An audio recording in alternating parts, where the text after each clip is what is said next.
Malambing siya. Tsaka pagdating ko sa, Nay, merenda ka na. Pagdating ko sa pagkaga namin, ginatabihan ako niya, ginayapos ako niya. Nagsasalita siya mag-isa. Iba na talaga ang niya, reaksyon. Pero hindi naman siya ibig sabihin malala. Matino siya makausap. Matalino yung bata, lagi may medalya yun mula na kinder hanggang na third year high school. Namimiss ko na talaga yung bata. Gusto ko na makapiling ko ulit siya. Kasi siya nga bunso namin na parang siya labang pag-asa. Hindi siya makatulog nag-iisip. Kaya sabi ko nga, napakahirap naman ang sitwasyon ng anak ko. Siguro may nangyari sa kanila na dalawa, yung boyfriend, hindi niya nakayanan.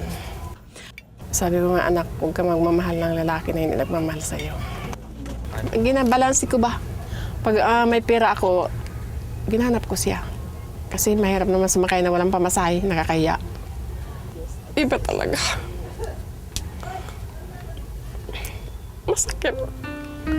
Sabi ko ba, kung makita ko lang sa anak mo, talagang kukunin ko siya kahit. Kaya ginahanap ko talaga siya sa mga sa institutional. Sabi ko, pag di ko makita, papasukin ko mga beer house. Lagi kita naalaala. Maglakad ako papuntang kumpanya, ikaw ang ginaisip ko. Pagdating ko, wala ka. Kikita ko mga gamit mo, higaan mo, unan mo, Biblia mo. Malaking benepisyo raw ang pagbubuklod-buklod at pagkikita-kita ng mga pamilyang nawawalan ng mahal sa buhay. Inimbitahan namin ang ilan sa kanila sa isang peer group counseling session. Dito, nakahanap sila ng lakas at suporta mula sa isa't isa. Ito nga, dinubad niya. Sariwa pa sa isip ni Aling Lolita ang pagkawala ng kanyang anak na si Angelica Ambong, 20 years old, mas kilala sa tawag na Tisay. Mahigit 6 na buwan na raw nawawala ang kanyang bunso, pero damang-dama pa rin niya ang lubos na kalungkutan. Malambing siya. Tsaka pagdating ko sa, Nay, merenda ka na. Pagdating ko sa pagkaga namin, ginatabihan ako niya, ginayapos ako niya. Dagdag pa sa kanyang pasanin ang kalagayan ni Tisay. May kapansanan daw kasi ito sa pag-iisip. Nagsasalita siya mag-isa. Iba na talaga ang niya, reaksyon. Pero hindi naman siya ibig sabihin malala. Matino siya makausap. Ganun pa man, matayog pa rin ang mga pangarap ni Tisay. Gusto raw nitong maging doktora balang araw. Matalino yung bata, lagi may medalya yun mula na kinder hanggang na third year high school. Kwento pa ni Aling Lolita, miss na niya ang paglalambing ni Tisay. Namimiss ko na talaga yung bata. Gusto ko na makapiling ko ulit siya. Kasi siya nga ang bunso namin na parang siya labang pag-asa. Papasok na ng trabaho si Aling Lolita noong October 27, 2005 nung napansin niyang balisa si Tisay. Inihabilin niya ito sa isang nakatatandang kapatid. Pero nung nagpaalam daw ito na magpapahangin lang sa labas, hindi na ito bumalik pa. Mula noon, hindi na ito nakita pang muli. Hinala ni Aling Lolita, may kinalaman sa pag-ibig ang pagkawala ng kanyang anak. Posible raw kasing hindi nito kinaya ang pagkabigong sinapit niya sa kanyang kasintahan. Hindi siya makatulog nag-iisip. Kaya sabi ko nga, napakahirap naman ang sitwasyon ng anak ko.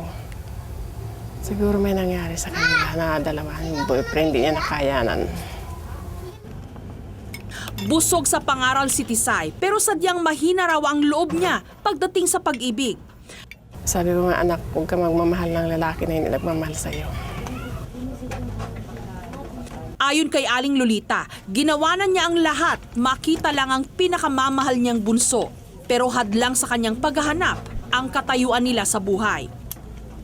Ginabalansi ko ba? Pag may pera ako, ginahanap ko siya. Kasi mahirap naman sumakay na walang pamasahe, nakakaya. Sa ngayon, dasal na lang daw ang tanging niyang sandata sa labis na pangungulila. Ayun. Ang tayong tunay na Diyos. Iba talaga. Masakit. Sabi ko ba kung makita ko lang sa anak ko, talagang kukunin ko siya kahit. Kaya ginahanap ko talaga siya sa mga sa institutional. Sabi ko pag di ko makita, papasukin ko mga beer house. Noong January 12, niyaya namin si Aling Lolita na sumama sa isang peer group counseling kasama ng iba pang mga naghahanap din ng mga nawalay nilang mahal sa buhay. Ang layunin namin, ibsan ang kanilang pangungulila. Kaya po tayo naririto kasi para magkaroon po tayo ng pag-sharing doon sa ating mga nararanasan. Halos po lahat kayo nawawala ng mga anak at mga mahal sa buhay. Wala na po siya, more than a month na po siyang nawawala. Si Eric, isa siya sa mga inimbita naming sumama nung araw na yon. Nawala siya. Tulad ni Aling Lolita, nagluluksa rin siya sa pagkawala ng kanyang anak na si Istar Aunario, 14 years old. Nahirapan ako sa pagtulog, mabigat ang ang loob ko, pati yung isip ko baka ako nakakahinga ako ng maayos dito, baka yung anak ko ganito, ganyan.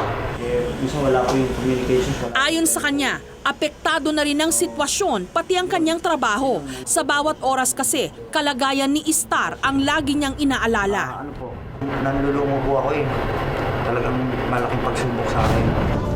Nasaan mo ba yung mga anak ko? September 3, 2005, susunduin dapat ni Eric ang anak sa bahay ng kanyang mga magulang. Pero hindi na raw niya ito dinatnan. Umalis daw ito kasama ng isang kaibigan at nagpunta sa isang hindi pa matiyak na lugar.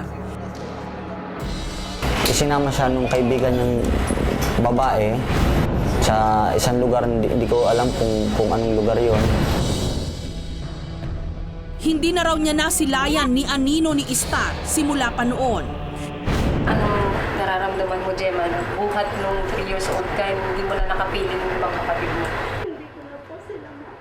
Si Gemma naman, hindi na naiwasan pang maglabas ng sama ng loob. Kaya yun po, minsan iniisip ko bakit dapat ako na lang naging panganay para hindi ganun eh. Sila kasi ang mga panganay tapos hindi man lang naalala kami. Iniyak ang mahigit 3 dekadang pagkakawalay sa kanyang mga kapatid. Magkakasabay kasing umalis ang mga ito noon at naiwan siyang mag-isa sa probinsya. Maalala nilang matulungan ang kuya ko. Tapos pangalawa, yun, magkita-kita kami dahil sabik din po ako sa mga kapatid eh. Sometimes, Nais man daw niyang ipanawagan ang mga kapatid. Wala naman daw siyang naitatabing litrato ng mga ito. Ang tanging dala niya, ang larawan ng kanyang Kuya Roque na kasalukuyang nasa ospital. bumisita na rin po ba kayo sa mga institution, mga center, foundation? Samantala si Junifer, umasa na lang sa bisa ng hula. Mahanap lang ang bunsong anak na si Jefferson Absede, 4 years old, mas kilala bilang Budit. Ano ko lang po sa isipan ko, parang sana maibalik na po kung makikita ko. Kasi sa isipan ko po, parang babalik talaga bata ko po sa anak. December 18, 2005, nung nawala si Budit, kasama raw nitong naglalaro ang kanyang kapatid buong maghapon. Nung maghahapunan na, tinawag sila pa uwi ng kanilang ama, pero umuwi ang magkakapatid na hindi kasama ang bunso. Anong nakita ko rin, yung 3 na pong anak ko na nakita ko rin, yung isa na wala po. Hindi raw namalaya ng iba pa niyang mga anak na nawalay na sa kanila ang bunsong kapatid.